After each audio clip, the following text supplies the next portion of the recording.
সংবাদ ক্ষেত্রের অক্সিজেনটা হচ্ছে আজকে এই মাল্টিমিডিয়া জার্নালিজম।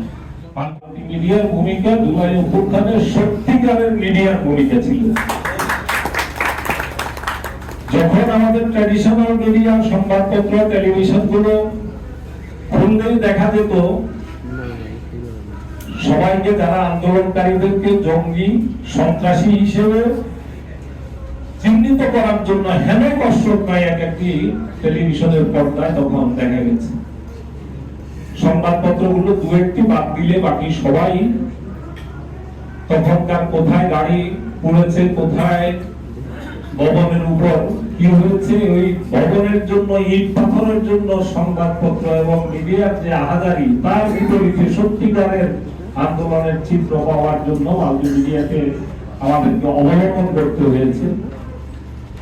মাঝে মধ্যে বিঘ্ন ঘটেছে ইন্টারনেটের কারণে, এটা সত্য, কিন্তু ইন্টারনেটের বিঘ্ন ঘটলেও সেই ফুটেজ গুলো পরবর্তীতে যখনই ইন্টারনেট চালু হয়েছে তখন কিন্তু আমরা পেয়েছি এই মাল্টিমিডিয়া সাংবাদিক বন্ধুদের সুবাদে, যে কারণে ইন্টারনেট নিয়ন্ত্রণ করেও শেষ পর্যন্ত এখন যে তাদের গণহত্যা, শেখ হাসিনার যে গণহত্যাযজ্ঞ সেটা কিন্তু আর লুকাতে পারেনি, পারছে না। এই কারণেই যে মাল্টিমিডিয়া সাংবাদিক বন্ধুরা সম্প্রচার না করতে পারলেও, প্রচার না করতে পারলেও তাদের কাছে সেই ফুটেজ গুলো ছিল বলে এখন এই গণহত্যাকারীদের চিহ্নিত করা যাচ্ছে, তাদের বিরুদ্ধে ব্যবস্থা নেওয়া যাচ্ছে। মাল্টিমিডিয়া জার্নালিজম হচ্ছে নিউ ব্লাড জার্নালিজম, এবং তাদের মধ্যে যে কথাটি আমি এসে শুনছিলাম একজন বক্তার কাছে, যে এখানে এডিট করে যা খুশি তাই নিজেদের এজেন্ডা মতো প্রচারের সুযোগ থাকে না বলে সত্যিকারের চিত্রটা মানুষ জানতে পারে।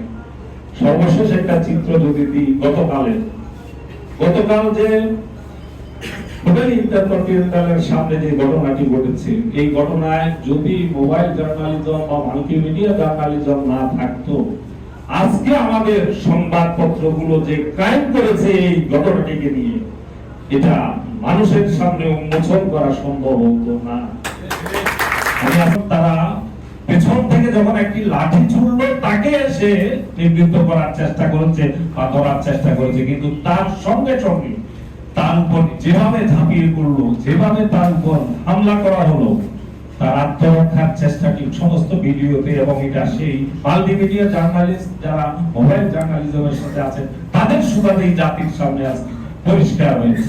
সংবাদ মাধ্যম হলো আজকে মাল্টিমিডিয়া জার্নালিজমের মাধ্যমে তাদের রেভিনিউ যেখানে ধসে গিয়েছিল, সংবাদপত্র বিক্রির রেভিনিউ যেখানে তলানিতে চলে গিয়েছিল, টেলিভিশনের দর্শক যেখানে তলানিতে চলে গিয়েছিল, সেই জায়গাটাতে আজকে মাল্টিমিডিয়া দিয়ে এক একটি প্রতিষ্ঠান আজকে বেঁচে আছে। তাদের সেখানে অক্সিজেনটা হচ্ছে আজকে অনেক মিডিয়া, অনেক সংবাদ ক্ষেত্রের অক্সিজেনটা হচ্ছে আজকে এই মাল্টিমিডিয়া জার্নালিজম।